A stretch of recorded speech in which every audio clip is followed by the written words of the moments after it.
Hello, and welcome to Unsheathed with your hosts, Kyell Gold and Hirosaki. We hope that you enjoy the program. Please stick around afterwards.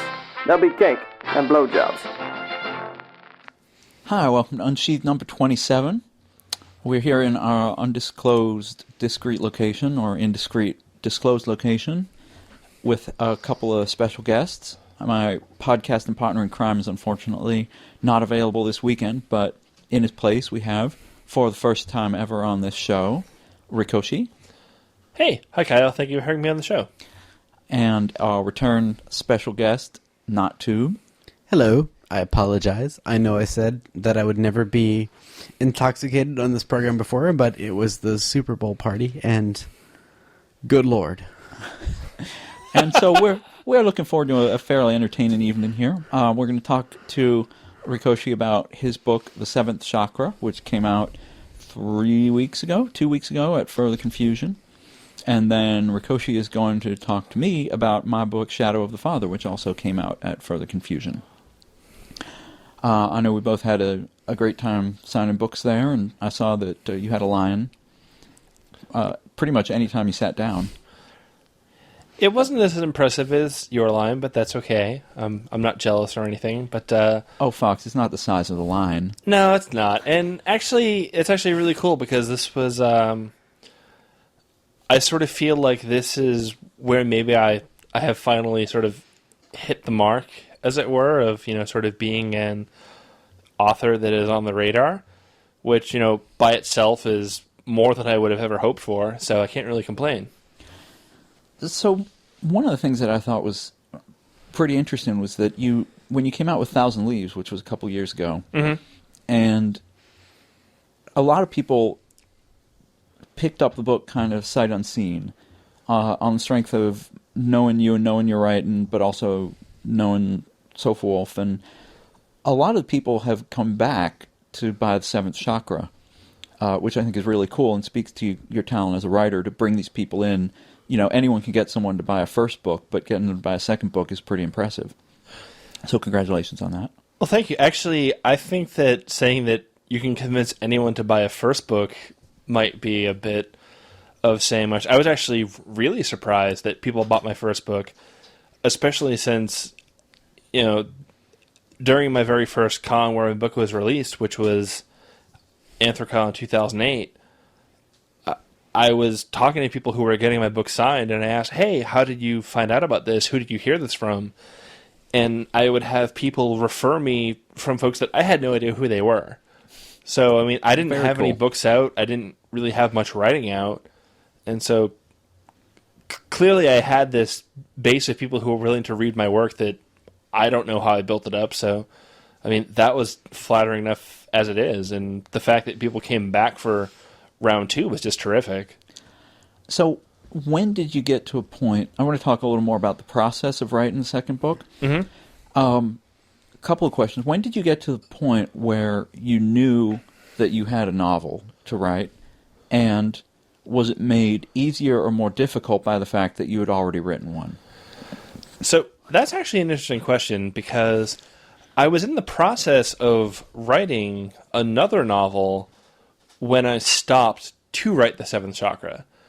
I was sort of toying with a few ideas for another book, and I guess I could say I was kind of dabbling to put words on paper for another idea, and I could never quite get anywhere with it because this other idea for a story kept poking within my brain, and it got to the point where I was giving that more thought than I was the piece that I was working on, and I kept on entertaining that.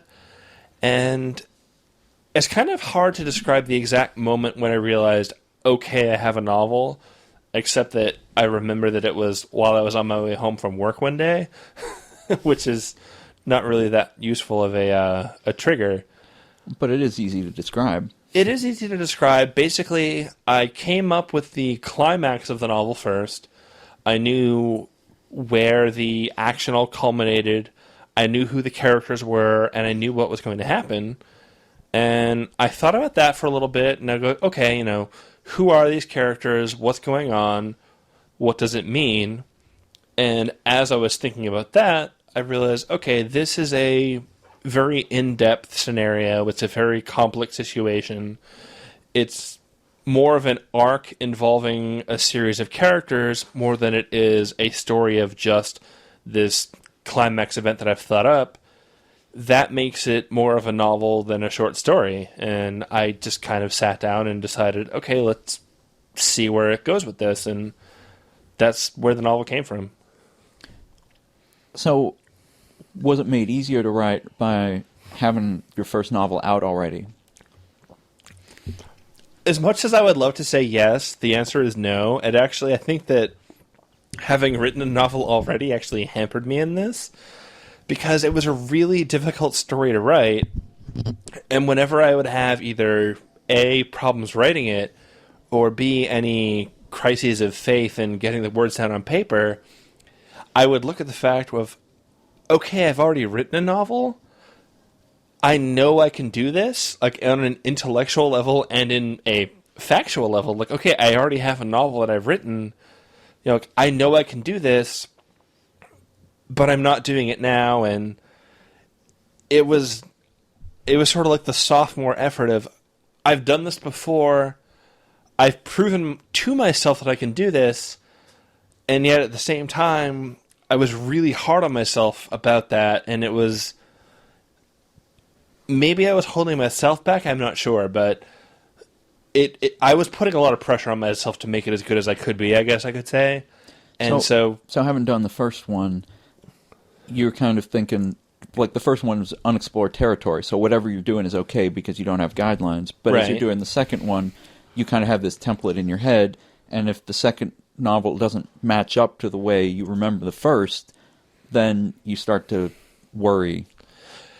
That was a big part of it, because it didn't feel the same. And anyone who has read both of the books will probably say that the two books don't feel the same.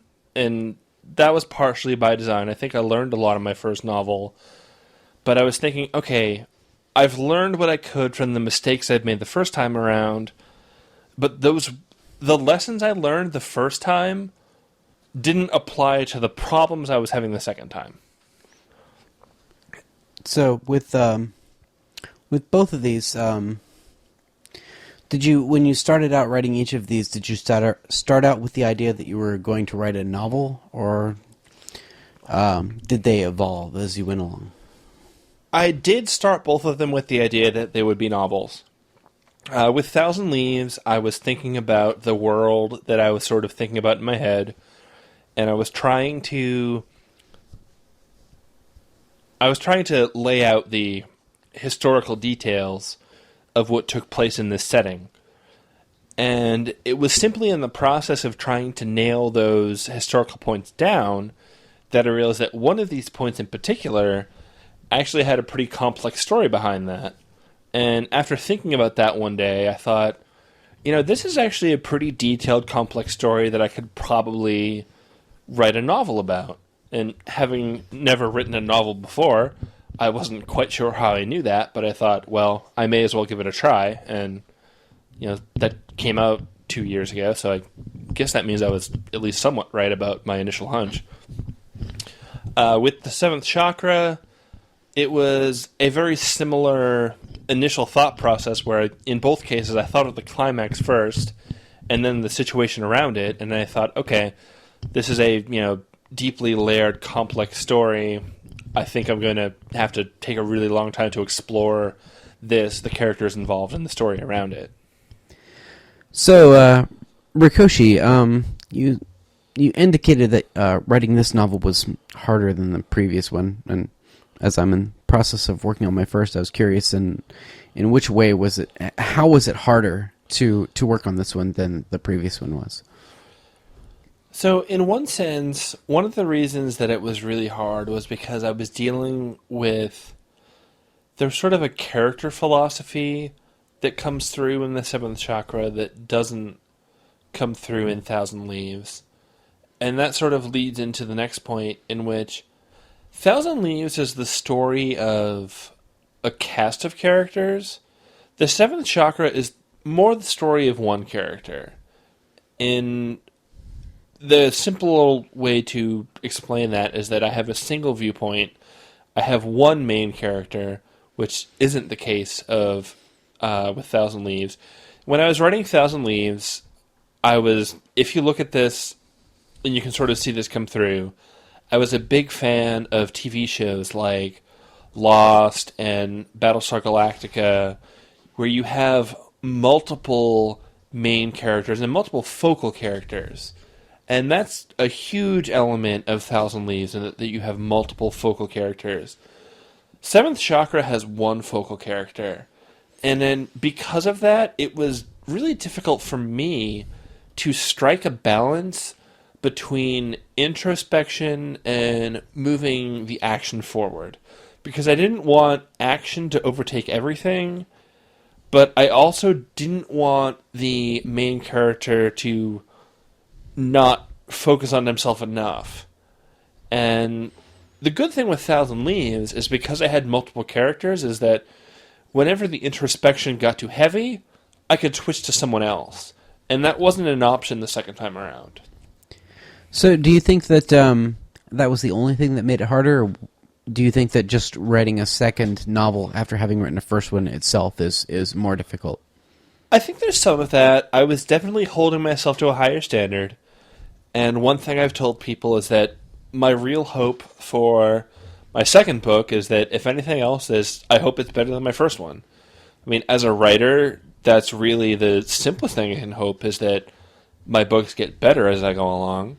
And so do you feel there was pressure, you were putting pressure on yourself to write a better book because you now had something to compare it to?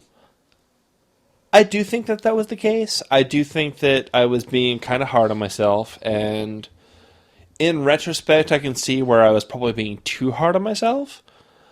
But at the same time, they are very different stories, and they explore very different themes.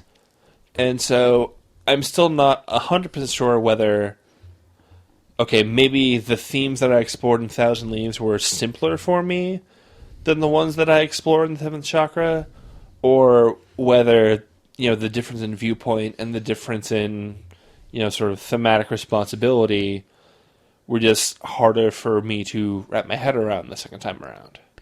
And I understand from reading Weasel Wordsmith's site that you're working on a third book set in that universe now, dealing with the Butterfly Islands War. Is that from one or multiple perspectives, and do you find that more or less difficult than writing the previous book? I'm debating that.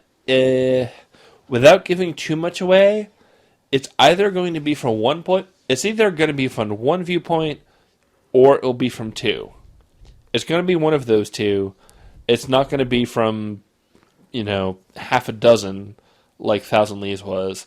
But there are two very important characters in the next story I'm working on, which I'm not 100% sure yet how I want to do it. For anyone who has read Thousand Leaves, there are two main characters, and I could have gone back and forth between the two of them, but ultimately I decided not to. You mean Seventh Chakra? Yes. So these are two... Did I misspeak? I'm sorry. You These said are Thousand Leaves. Okay. These are two characters we recognize, then. Yes. So, Seventh Chakra, the two main characters are Arkady and Il-hyung, who people who have read Thousand Leaves, they appear in that story as well. And their stories parallel each other to an extent, but the narrative is entirely from Arkady's viewpoint. And, an argument could be made that it would be possible to tell that same story alternating viewpoints between those two characters. Right now, as I'm going through the story of my next book in my head, I'm debating whether it would make more sense to restrict it to a single character viewpoint or to switch back and forth between two. But those are really the only two characters that strike me as being viewpoint worthy, if I can say that. As opposed to, Thousand Leaves, there are several characters that all get a viewpoint, And I think that in that case it was legitimate, but in the case of this next story that I'm working on, I'm still not completely sure what I want to do with it.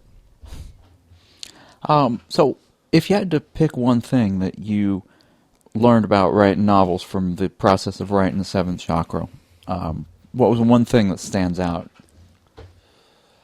Oh, it's funny. I almost think I learned more about novel writing the second time around than I did the first point around. But if there's one thing, I would say that it is making sure that you adhere to your character arc. I know that on your podcast, Kyell, that you're big on character arcs and character development.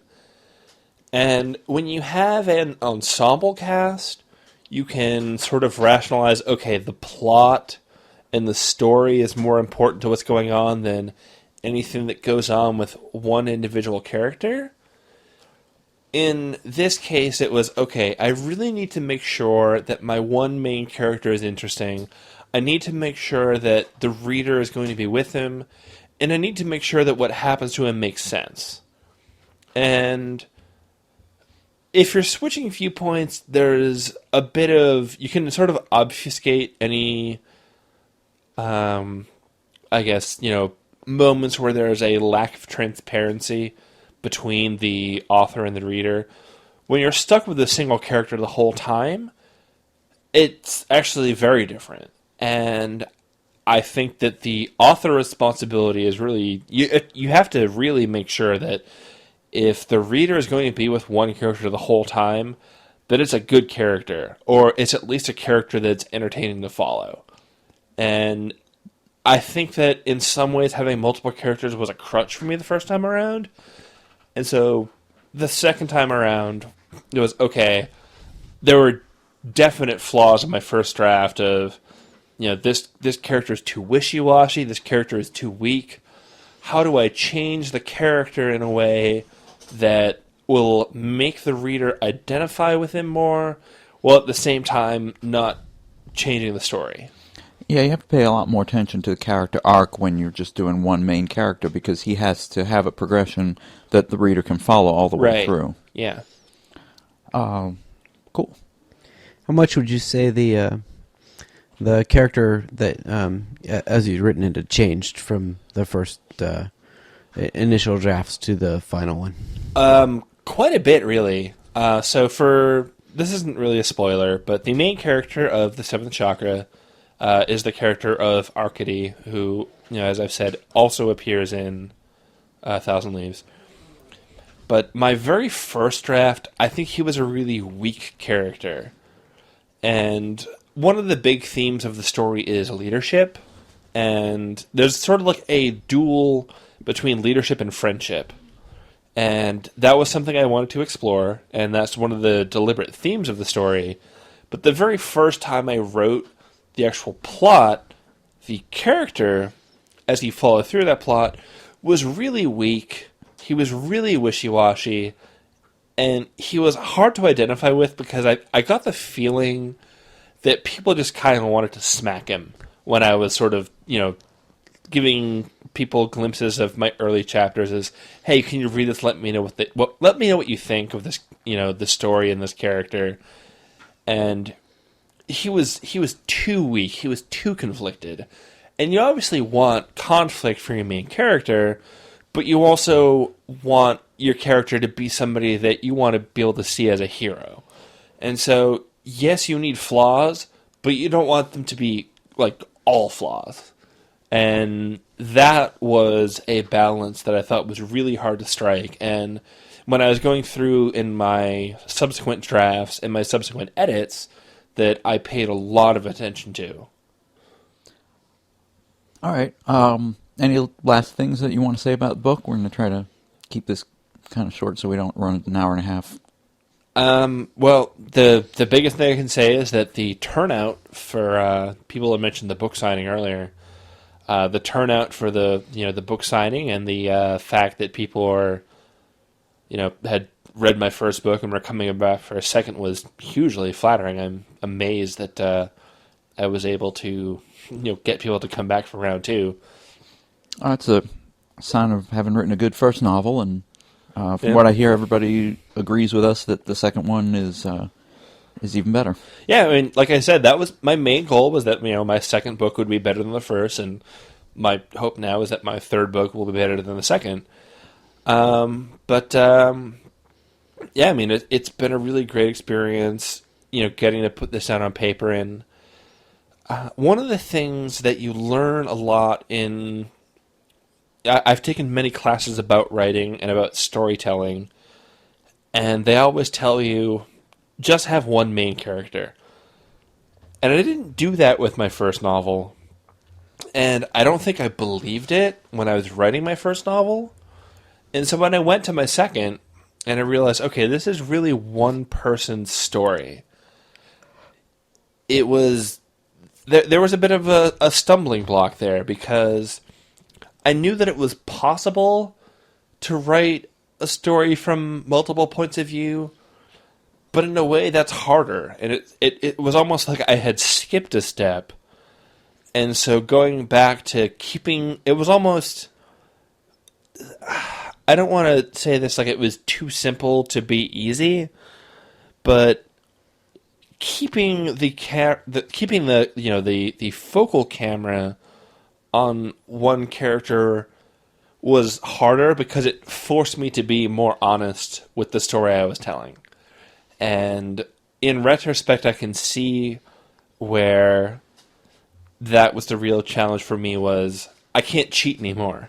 I can't use these shortcuts, and I can't use these, sort of tricks to keep the reader from seeing the flaws in the story. Is, okay, they're there with me the whole time, and they're there with my main character the whole time, and there's no way I can disguise that. And I think in the end, the story is better off for it, that I was able to, realize that, and that I was able to see the flaws in, my initial drafts. And, I'm really just hoping now that the end result is a book that reads well, and, a story that people can enjoy, and that,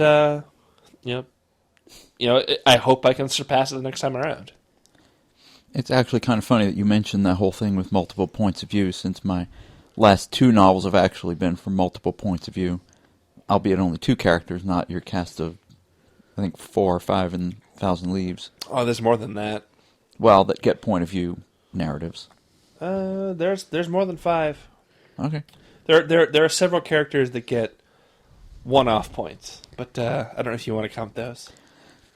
Well, anyway, I'm going to turn the podcast over to y'all now, and if you want to ask me questions, we'll finish out the hour or however long it's going to take. Sure. So the one thing I wanted to ask you is, since I had mentioned that my next book may or may not be, a two-person main character point of view story, or maybe it's 1, maybe it's 2, both out of position, and your recently released Shadow of the Father are both dual point of view stories. About when you're writing a story from that viewpoint, it seems to be a natural fit for you. Like, what sort of advantages do you see in that? Well, before you answer, Kyle, I can see one advantage, which is that anytime the character has to do anything that's mundane or transition-y, you can just switch to the other character. I know I've been having problems with that, whereas all the exciting stuff has happened, and now he has to go home or think about what he's done. And it'd be really convenient if I had another character to pick up the action here while he was doing all that. It does. I kind of call that the 24 cheat, because in 8 minutes. Yeah. In 24, you go to commercial whenever Jack Bauer has to go to the bathroom or go somewhere, and it takes him 30 seconds in quote unquote real time to go across LA. But it does help with that a lot. We talked a bit about scene versus summary, and this is sort of a way to avoid having to do summary of bits like the character goes home, which still happen, and I mean, you don't avoid all of it. Some of the things in and Out of Position and Shadow of the Father were different structures of the multiple person viewpoint. Out of Position is actually 5 different single character stories, 3 from one viewpoint, 2 from another. And so I don't view them so much as being switching back and forth, because each of the stories is kind of self-contained. You could extract any one of the stories and read it and get a pretty good sense for what was going on. You wouldn't need to pull it out beforehand, but put all together, they make up a novel and character arcs. Shadow of the Father was actually written flipping back and forth, and I hadn't intended it to be that way initially. It's the story of Yulan, who is the son of Val, who was the fox in the first Argaea books. And initially, it's just Yulan's story. He goes off to a mountain city and doesn't really want to be there, so he does a couple stupid things and then spends the rest of the book trying to fix what he's done and figure out how he can live with his destiny or whatever. But he goes there in the company of one of his friends, and they get kind of separated almost immediately.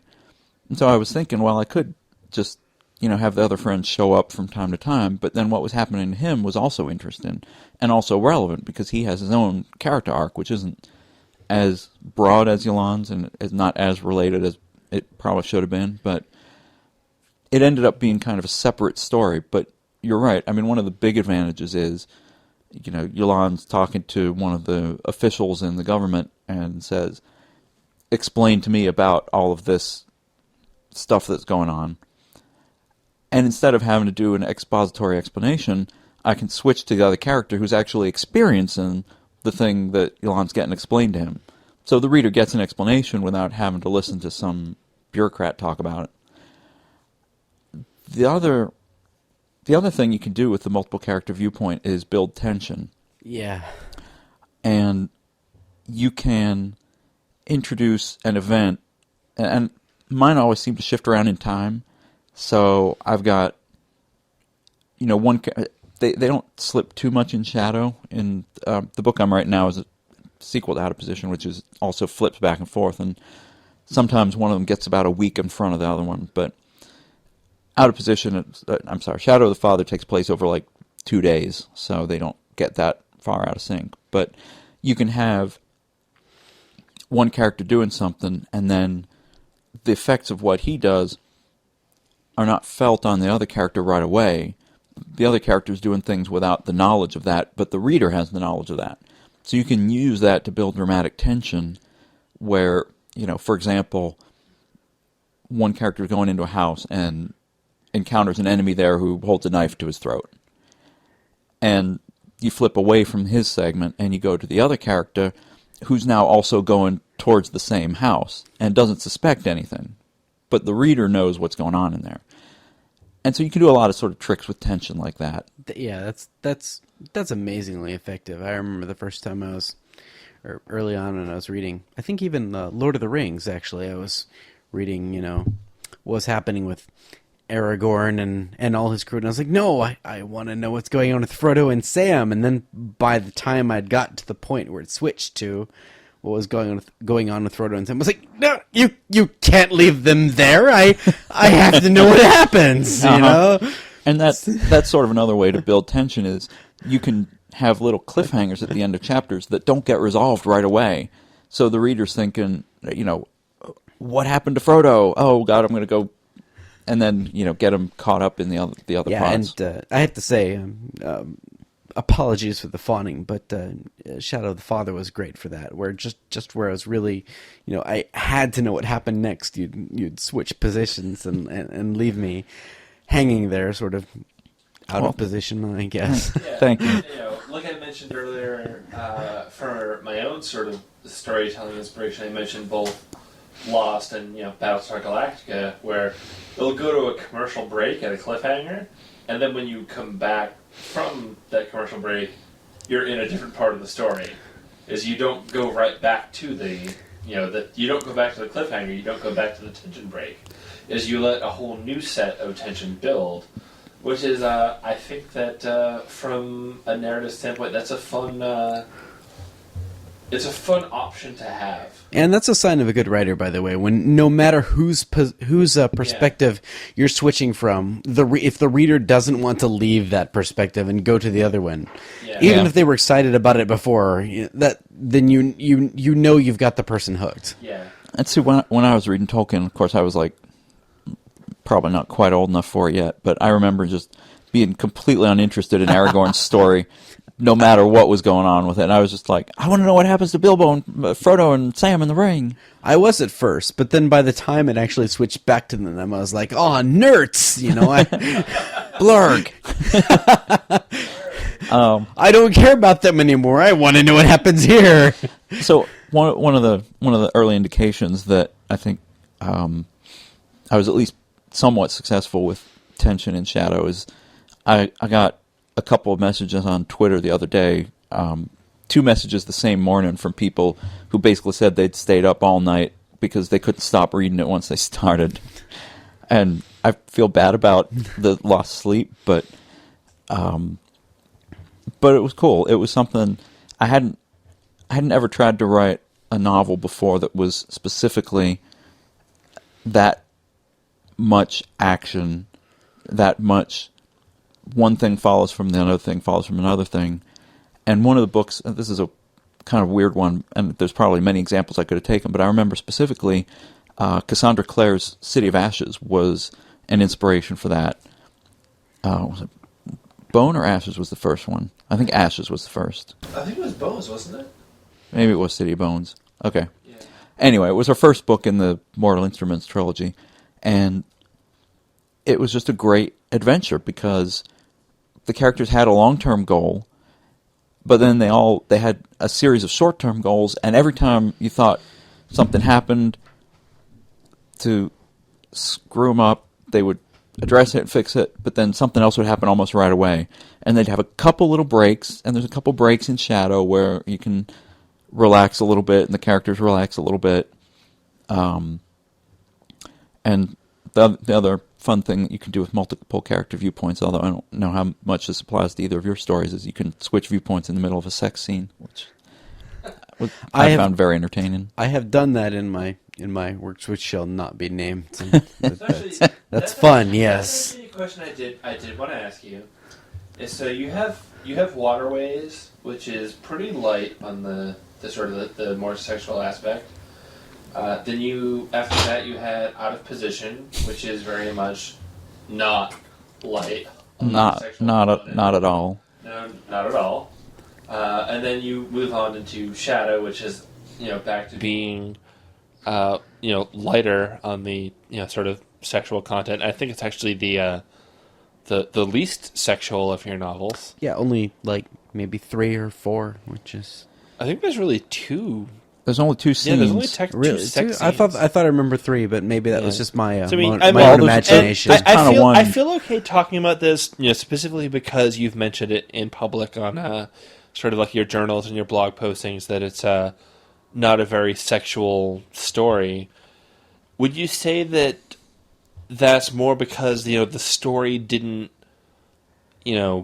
warrant a lot of sexual content, or because how much of that has to do with the story, and how much of that do you think that you don't need sex to bring an audience in? Well, partly it has to do with the fact that, as I said, I was writing this book, which is very action-focused and takes place over 2 to 3 days, and so the amount of sex in the book is kind of fundamentally limited by the stamina of the characters. But the other thing is, that's like. I'm not sure you do, from what I've heard. But you machine. But the story didn't really have a lot of room for it. It was used early on to set up the bond between the 2 main characters.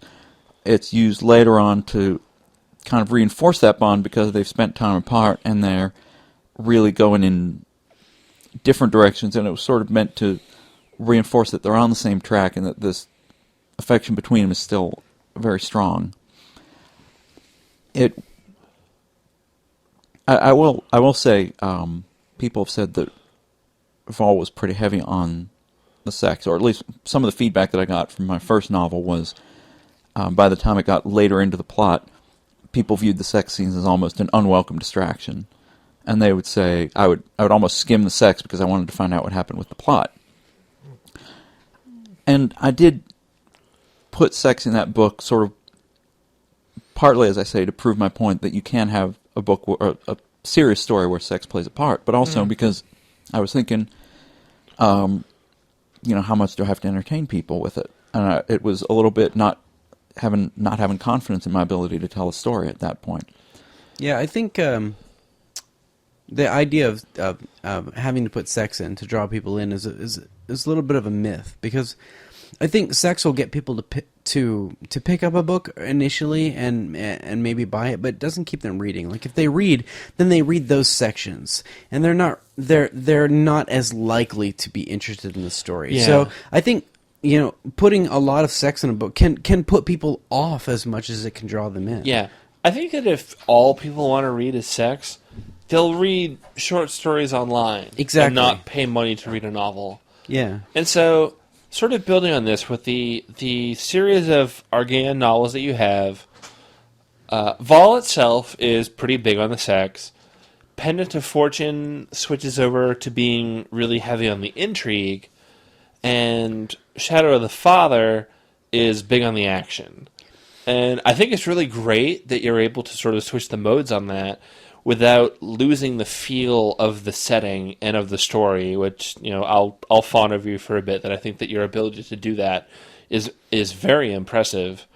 Thank you. I appreciate that. But and a lot of it, yeah. I was going to say a lot of it is I keep trying to experiment with things, and I never want to write the same book twice. Which I'm writing Out of Position 2, which is kind of the same book as Out of Position 1, but not. It's in position. It's back in position. Back into position. Yeah. I'm curious to see what your ultimate title will be, by the way. So am I. Well, Out of Position didn't have a title until it was well into the editing process. I think I was asking for title ideas in like June. Titles are so hard. Actually, I think you actually requested title suggestions in your live journal. I did, and ended up that the title did not come from the live journal actually. But I think that was your personal pick, wasn't it? Yeah, Out of Position, that was mine, and that was the one I liked. I did not owe royalties to anyone. That's good. But so. Out of Position was experimental because it was kind of I'd kind of been going away from having a lot of sex in the books, and Out of Position was built out of several short stories. Which, when you release a short story, you write a sex scene into it, or I do, and only the last one really goes light on sex, which I thought worked for the book because you have that early on, and it kind of mirrors their relationship. Where when you first get into a relationship with someone, you're like much more. It's you take many more opportunities, and it's new and exciting, and it's not that it's not exciting by the end of the book. It's that the reader doesn't need to see it again. So, at the beginning of the story, it establishes the relationship between the characters. It establishes how they interact. And by the end of the story, it's more like you can do sort of a fade to black. You can do little innuendos and jokes between the characters. It sets up their internal rapport. One of the things in the early bits of Shadow of the Father was that Yolanda, and this is in sections posted online, so I'm going to talk about it a little bit. Yolanda and Cinch have a bet when they're doing target practice, and they don't say what the stakes are. You don't find out until the next chapter, where you find out that the bet concerns what order they do their intimate activities in. But that's the kind of thing that you want to show in a relationship. You want to show that the characters are comfortable enough that they have this language between them that means something to them. I will say, getting back to your original question, which I think I've strayed quite far from, Out of Position 2 is a little heavier on the sex just because the characters demand it a little more. Lee and Dev are both very sexual characters, I will admit. It's interesting to me that this is even a question at all. You know, we have this sort of division between stories or books without sex and stories with them because it's a part of our lives. You know, it's one of our basic drives behind survival. So I don't know. It is I interesting. don't know how that fits into gay sex, but I see. Well, it's a drive. It's a drive. Yeah. It's a drive whether you're a social gay or not. drive. Yeah. It's basically a drive to establish relationship with another person. Mm-hmm. And one of the things that, from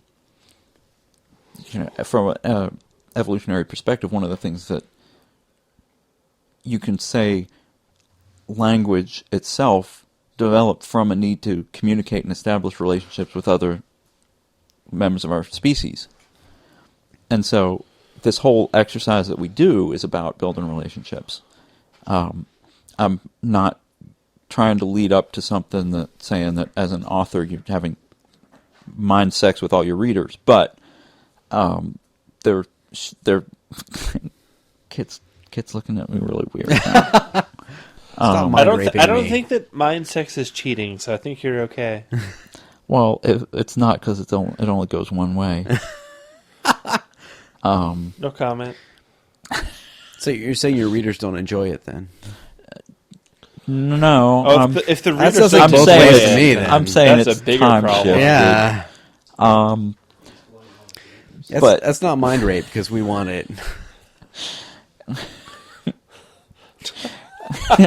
Does the reader get a chance to say no? Say like, I appreciate Hey, what they you're were- saying. they but- picked They up can the close book. the book anytime. they pick up the book. They were totally asking for it. They could buy a book whistle if they want. But Whistle. Call the word police. we're enjoying our audience of one here.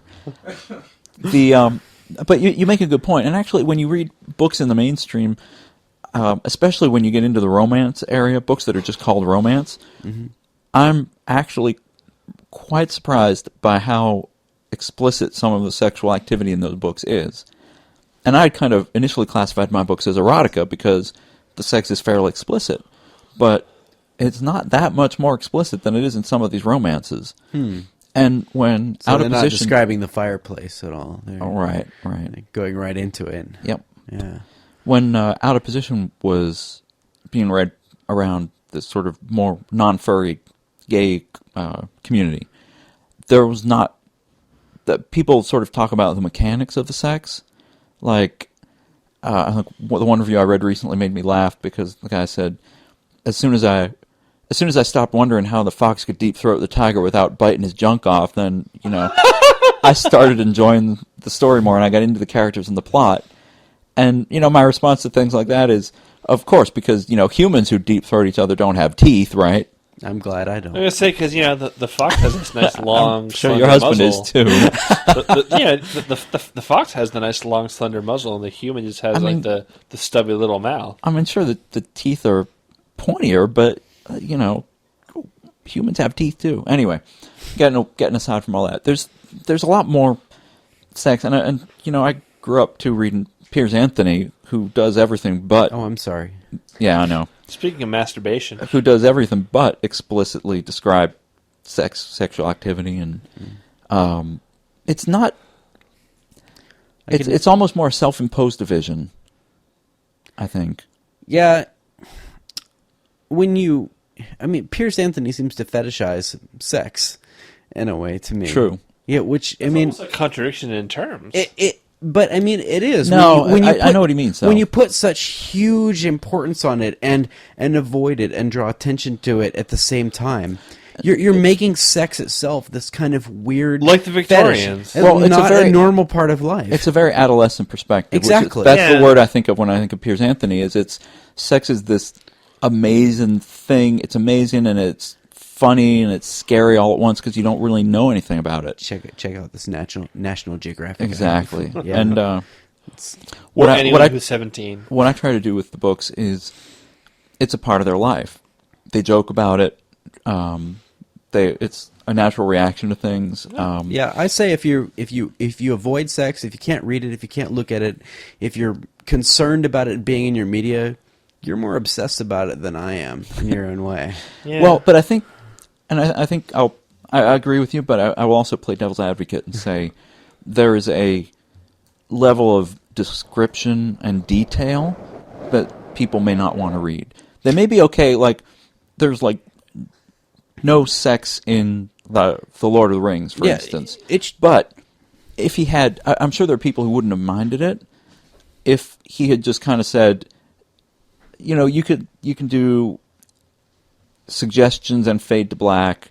You can do sort of a euphemistic level of detail where, I wrote a sort of Victorian story recently where the sex lasts all of, I think, 2 paragraphs and is very euphemistic and Victorian. It was actually extremely entertaining to write, but and then you can sort of go into the level of detail that I usually go into, which is taking the character's thought process through the activity itself. Well, it has to mean something to the character. Right. I mean, it has to fit into the character's emotional arc in some way. I think it was C.S. Lewis who said, if you wrote a scene in which you described a large chunk of roast beef being slowly revealed to everyone, and at first you saw just a little bit of the gristle, and then eventually you saw the whole thing, that would seem really strange to everyone, because you're putting unnecessary focus on that appetite.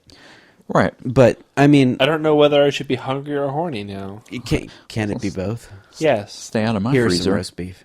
Yeah, no, but there's a point there, which is that focus on the satisfaction of an appetite suggests a denial of that appetite. That the denial of that appetite and the restraint from it, not being able to satisfy your appetite, is somehow a major part of your life, right? And maybe an unhealthy part of your life. That it's not that the appetite exists so much that is unhealthy, but that you never satisfy it, and that you put thinks thou protest too much. Exactly. You put such focus on not satisfying it that it's strange. Yeah. Yeah, I'll agree with that. I think a lot of what I try to do is make sure that when I do go into detail, it's to talk about particular aspects that mean something to the characters. It's not just, and then we did this thing which we'd done 100 times before, and this is exactly how it went, and it went the same way this time, and it was just, right. And it was just good because we're kind of reaffirming the relationship, but it doesn't really advance the character arcs or anything. Yeah, mechanical sex scenes are not hot. I will say that, Out of Position certainly gets very explicit at points, and it's, it's graphic, and it's erotic, and it's explicit and undeniably sexual. But it's relevant. It's relevant, and it's never licentious, if I can say that. It's never there just to be lewd. I think you just did. And just to be like, wink, wink, I'm being sexy here. Yeah, here's what you guys wanted to see. Yeah, exactly. It's never wry, and it's never gratuitous. And that's important, because it is important. Nobody wants to read a sex scene that's mechanical. Right. Tab A in the slot B. I will say that I did write a sex scene with a robot in Heat 3. And I shouldn't say that nobody wants to read a sex scene that's mechanical, because they've actually discovered whole scenes where Danielle Steele copied and pasted entire sex scenes from one book to another. Wow. And that book sold just as well as the previous. So some people want it to be mechanical. So, like I was going to say, like the big cliche is, insert tab A in a slot B, which is, that's the mechanics of it. And which I think is totally unfair to lesbians. Well, lesbians, notwithstanding, since and my tab isn't named A. Kyell, you do the gay erotica. I think that a lot of your work proves that yes, I can explain the physical goings on of a sexual act, and I can do it in a titillating way, but still make it relevant to the story and not just be there to, turn on the reader. And that's really difficult to do. It's sort of, like if you're going to go from a dramatic perspective, is okay. Like, here's a beloved character. Do I kill them off just to make the reader feel bad and just to make the reader nervous, or does that serve the greater story? And it's very similar. I've heard that Kyle's characters actually refuse to be nude in a scene unless it's artistic and important to the story. So, well, we have certain loopholes in the contracts when we're doing these. Oh, is that what you call them? It's the sheathiness loophole. Yes. So we're gonna, I think, we're running a little short on time. So, can I ask one final question? You may. So, Shadow of the Father is actually the first time you've gone back to Argaea in quite a long time. So you had Pendant of Fortune, and then the next year you didn't have a novel, and then you had Waterways, and then you had Out of Position. So this is your first time back to Argaea in almost half a decade. Well, I will say that after Pendant of Fortune, the year after that, I had Prisoners Release and Other Stories, which was several stories set in Argaea, one of which was fairly long. It was novel-ish. Yeah. In Pendant, Prisoners Release and Other Stories is a great volume, and I loved all the stories in that quite a lot. And thank you. I had some embarrassing moments reading it at Starbucks, and wishing that I weren't at Starbucks. I'll say that much. I'll have to ask you about those after the podcast. Oh yeah, we won't talk about that on air. But how did it feel to get back to that after so long? It was really cool. It's one of the things as an author that I'm sure you understand as well, and that you not too will come to know, is by the time people are reading your books and commenting on your books, you're on to the next one. And so when I was getting a lot of feedback about Argaea, and I would get emails about the church and about why did the species act this way, and what happens with this character, what happens with this character, I was in the middle of writing Waterways, and then I was writing Out of Position. And it was really nice to get back to the world and to be able to create another little part of it, because most of this book takes place in a completely different city and completely different kind of city than any of the previous books that occurred in. The previous books both occur in like big capital cities. This is a small provincial town. Part of the underlying backstory of Argaea is that the world originally was settled by tribes of similar species who formed towns and castles and stuff by species, and it was the introduction of the church that allowed the species to mingle, which is why Tefos and Ferenis are the two more advanced nations, because they're able to work together with the church and blah, blah, blah. And there's a book about the church uniting the tribes and all that. But this mountain city is very much in the past. It's very much still all ruled by foxes, and part of that is because it's so remote and it's so hard to get there that no other kind of people have been able to get a foothold in the city, and people would show up there and live there for a little bit, and then they would just be like, screw this, nobody likes me here, and I'm just going to go away. Except for the mice, who came over when, in one of the wars way, way back when, and were told they could settle there, and then they were kind of screwed over, but they couldn't get back home. So it was neat to explore that city and to have the relationships between that and the rest of the world. Actually, one of the best compliments I got about the character of the book was somebody saying that they felt that Yulan really came across as Vol's son, that he had a lot of the traits of his father, but was a different character. I agree with that, actually, yeah. And I thought that was really cool, because I was aiming for that, but it's the kind of thing that you can't ever put down and say, well, and like his father, he blah blah blah. So that was cool. So it was a lot of fun. I do have probably not the novel following Out of Position 2, which is going to be a completely different thing, but the novel following that, I believe, is going to be going back to Argaea, but it will be with none of the characters that are in any of the previous books. I was going to say, one of the things I liked best about Shadow is that you explored a part of Argaea that was very different from what we had seen before, but it fit so well into the world that I didn't question it. And my own writing is very much in the vein of sort of like action and thriller, and so the story of Shadow very much appealed to me. But you did something new, and you did something different, but it didn't feel like it didn't just feel like what if I was going to tell an action story in this world, what would it be like?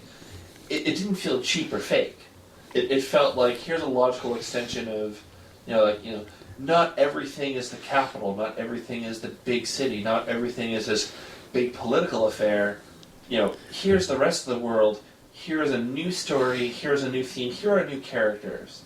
But it still felt familiar because it was the same world, and that was really great. Oh, thank you very much. The relationship between the little provincial town and the big city was interesting to write because, I've been in that situation, and it's very much a little brother, big brother relationship where you're like, man, I hate them. They think they're so great, and, we don't need them. We're just good on our own. But, oh, God, I want to be like them so much. And it was just fun to write that into the story. Again, it's a background thing. It's not, nobody ever comes out. Well, actually, one of the characters does kind of come out and say that. But, yeah, it was a lot of fun going back to the world. It's a world that a lot of people really enjoy, and I'm glad of that because I got a couple more stories in it. Maybe some short stories coming out. Who knows? Well, thank you, Kyell, for the chance for Rikoshi and me to interview you about Shadow of the Father. And thank you, Nut Tube, for joining us and asking us questions about our two books. Rikoshi, it's been a great pleasure having you on the podcast here. We're sorry that Kyell Hirosaki couldn't be here, but I know he had a lot of questions to ask, and I think we covered most of them. After what he did to me in his last story, I think that it's probably better that I don't have to look him in the eye right now. Yeah, it was. I didn't really hear you. I appreciate all that he does, but yeah. I didn't really hear you complaining much about what he did to you in the story. I thought it was unacceptable. But, so we're going to wrap this up.